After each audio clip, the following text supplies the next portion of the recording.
Bertemu kembali rentasan berita edisi 775, saya Zawaz Yusof, antara paparan utama. Keabsahan Perdana Menteri dipersoal UMNO. Apa beza antara bia dan arak? Rasuah penjawat awam semakin berleluasa. Beginilah keadaannya apabila menyabut atap.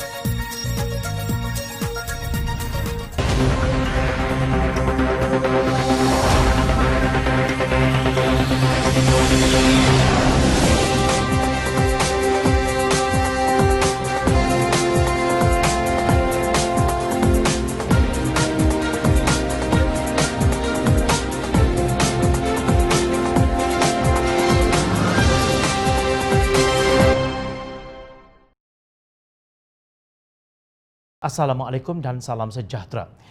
Sebelum ini, jom channel melaporkan persoalan yang dibangkitkan oleh bekas Timbalan Menteri Undang-Undang Jabatan Perdana Menteri Kerajaan Pakatan Harapan Muhammad Hanifah Maidin berhubung status keabsahan Kerajaan Perikatan Nasional.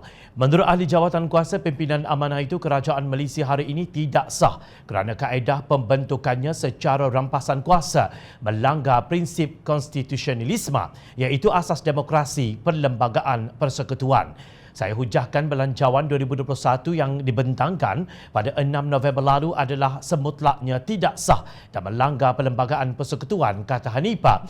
Lebih kacau lagi, bukan hanya pemimpin Pakatan Harapan yang mempertikaikan keabsahan status Tan Sri Muhyiddin Yassin sebagai Perdana Menteri Malaysia.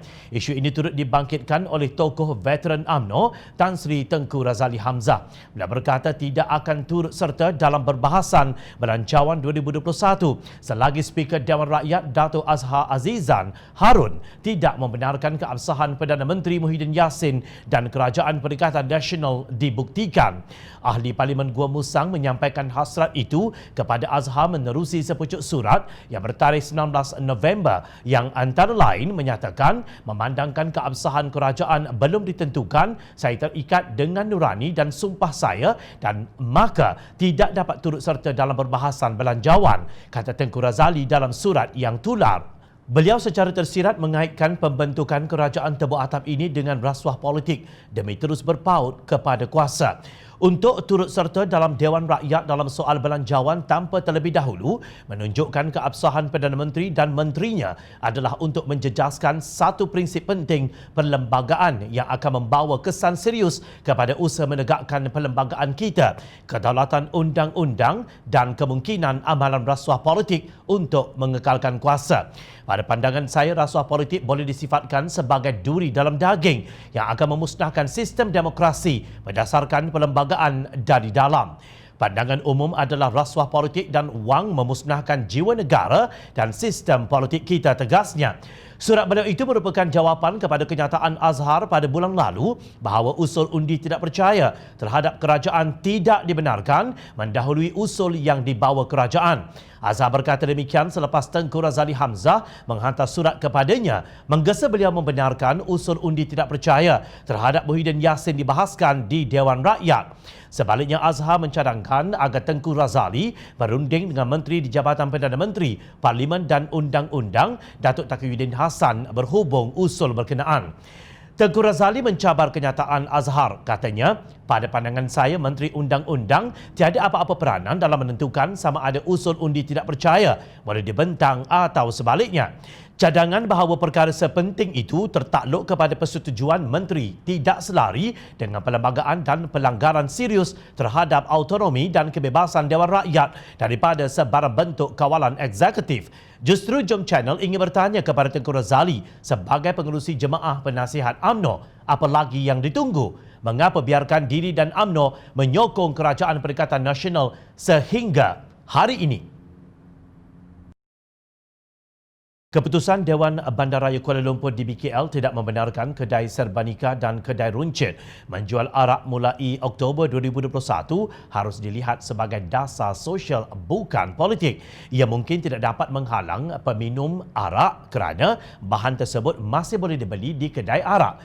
Timbalan Menteri di Jabatan Perdana Menteri Hal Ehwal Agama Ahmad Marzuq Syahari pula berkata, kerajaan kemungkinan memperluaskan pengharaman jualan arak di kedai berkenaan di negeri selain wilayah Persekutuan Kuala Lumpur, lapor Harakah Daily pada 21 November.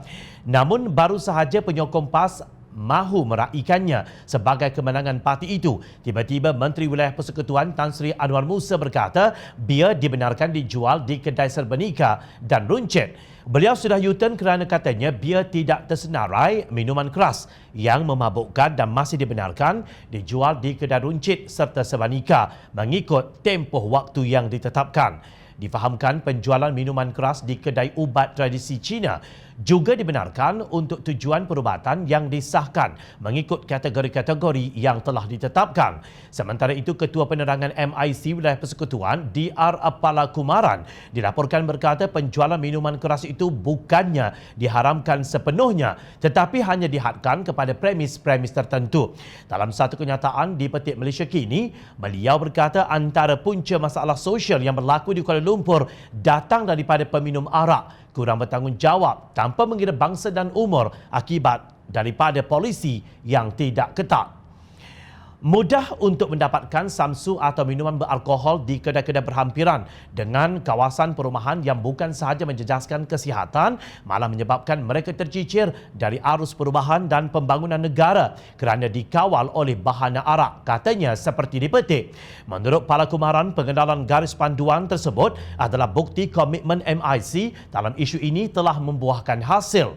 Beliau mengucapkan terima kasih kepada Anwar Musa, Tan Sri S.A. Vikneswaran, Presiden MIC dan Dato' S. Rajah, Pengerusi MIC Wilayah Persekutuan selaku ahli Lembaga Penasihat dan Lembaga Eksais DBKL kerana memperkenalkan peraturan baru itu.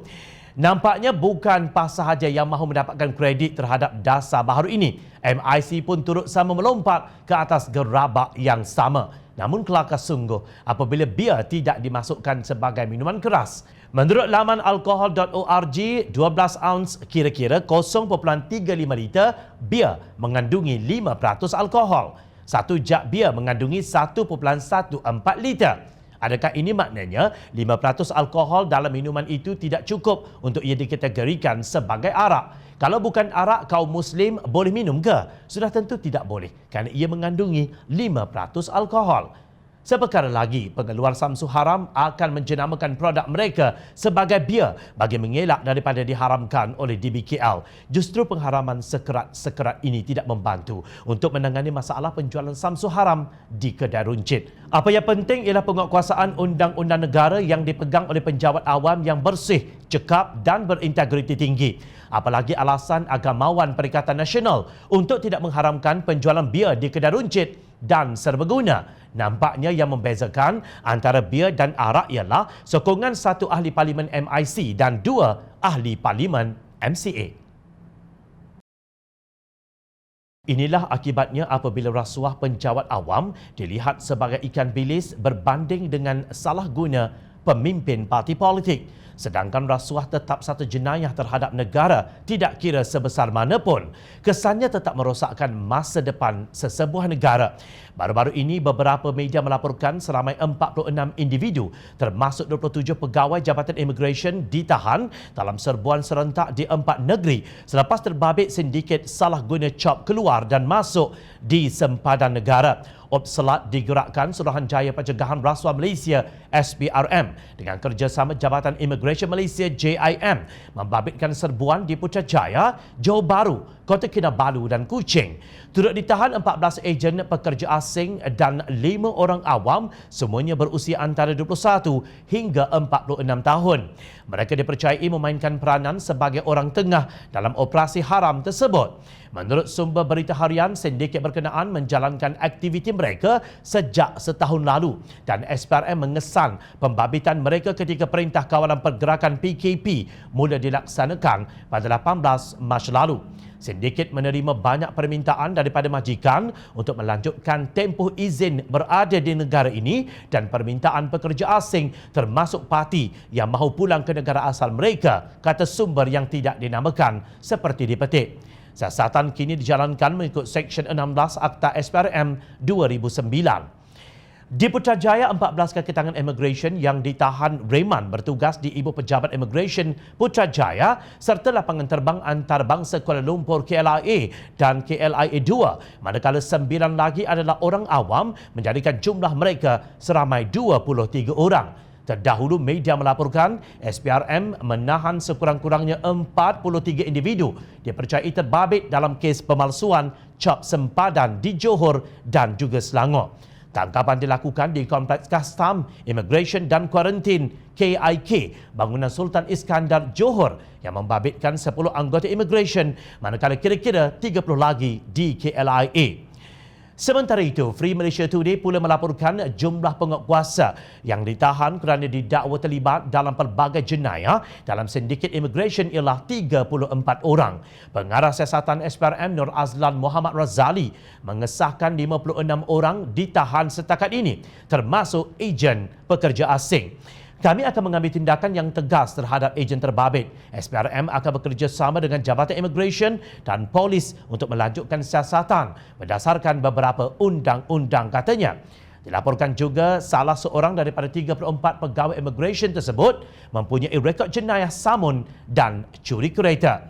Menurut sumber portal tersebut, pegawai berpangkat rendah grade KP19 memiliki 4 kereta mewah yang disita SPRM dalam siasatan terhadap sindiket berkenaan.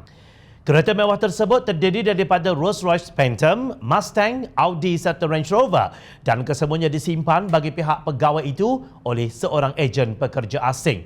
Berdasarkan semakan rekod polis, anggota immigration itu juga mempunyai rekod jenayah lampau dalam kes samun dan curi kenderaan.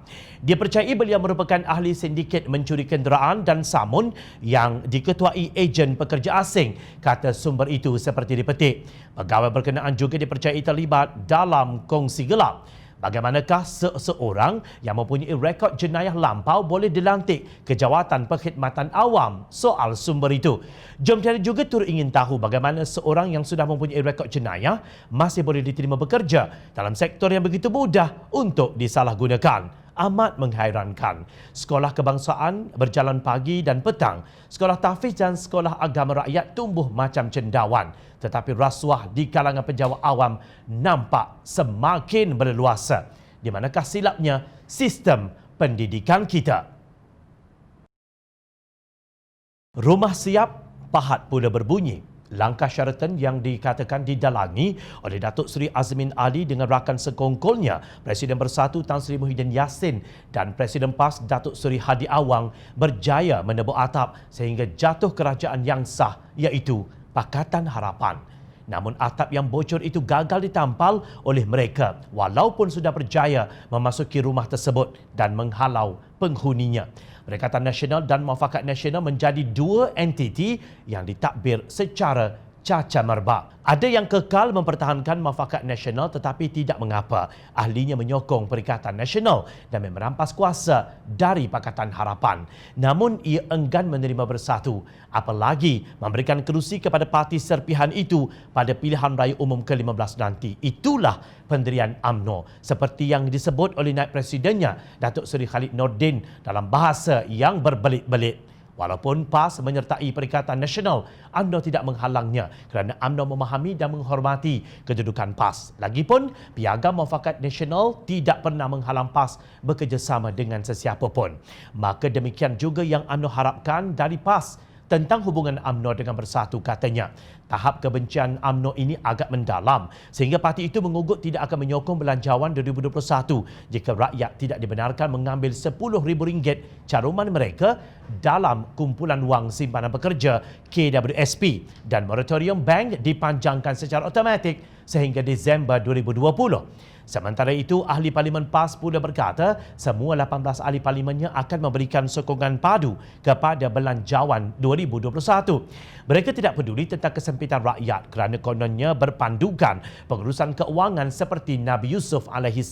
Keyakinan itu disuarakan oleh Ahli Parlimen Pasir Mas Ahmad Fadli Syari yang menegaskan semua ahli politik perlu sepakat menyokong Belanjawan itu kerana ia merupakan agenda penting demi kebaikan rakyat. Entah di mana, pemimpin PAS meletakkan kebajikan rakyat kita tidak pernah tahu kerana Belanjawan 2021 dengan bangganya memperuntukkan 85.5 juta ringgit untuk menghidupkan unit propaganda Jabatan Hal Ehwal Khas Jasa di bawah Kementerian Komunikasi dan Multimedia.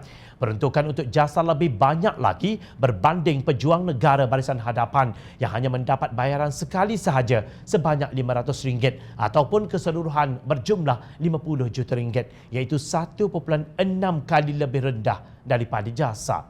Tidak ada langsung potongan gaji walaupun 1% oleh menteri-menteri untuk berkongsi beban rakyat. UMNO jika terheret untuk meluluskan Belanjawan ini, maka selama itulah mereka akan dikenang sebagai parti yang tidak bertanggungjawab terhadap kebajikan rakyat. Namun, dalam keadaan yang genting ini, UMNO sibuk bercakap tentang pembahagian kerusi masa pilihan raya umum ke-15. Itulah yang berlaku apabila jiwa dan hati nurani menjadi kacau akibat perbuatan sendiri yang mengenepikan mandat rakyat dan bersekongkol dengan Perikatan Nasional. Sebenarnya muafakat nasional sudah pecah apabila PAS mencalonkan Muhyiddin Yassin sebagai Perdana Menteri untuk pilihan raya umum ke-15.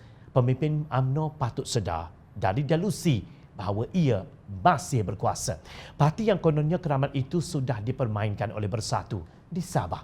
Itu pun takkan pemimpin UMNO masih bermimpi. Rakyat nampak permainan kalian kerana rakyat sentiasa memerhati. Teruskan bersama kami di Jom Channel dan layari portal jomchannel.net untuk mendapatkan berita politik tanah air. Saya Zawazi Yusof, terima kasih untuk perhatian dan penilaian anda. Assalamualaikum, salam sejahtera, jumpa lagi.